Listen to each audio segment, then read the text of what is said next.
After all the anxiety leading up to this rally, the state of emergency, the arrest of alleged white supremacists, the event itself went off without a hitch. No violence, no problems. The crowd stretched for blocks. I want to be able to carry this every single day to defend myself. Gun rights advocates pouring into Richmond from across the country. All the way from Arizona to stand against the tyranny of an illegal government. Demonstrators were barred from bringing weapons onto the Capitol grounds, but there were plenty of heavily armed demonstrators on the streets around the Capitol. We lure you in this way so that you can find out that, we're just normal Americans.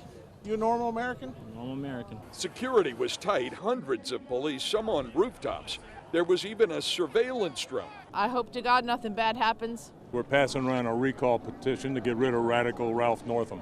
Governor Ralph Northam was the focus of much of the anger. One sign compared him to Hitler. USA! Many demonstrators were furious that new gun safety measures are likely to pass in a legislature that up until this year had been dominated by Republican gun rights advocates. Are there any gun laws that you see as legitimate? Legitimate? Not a one. Not a one? Not a one. So should people be able to carry fully automatic rifles? Absolutely. I think everything should be fully automatic.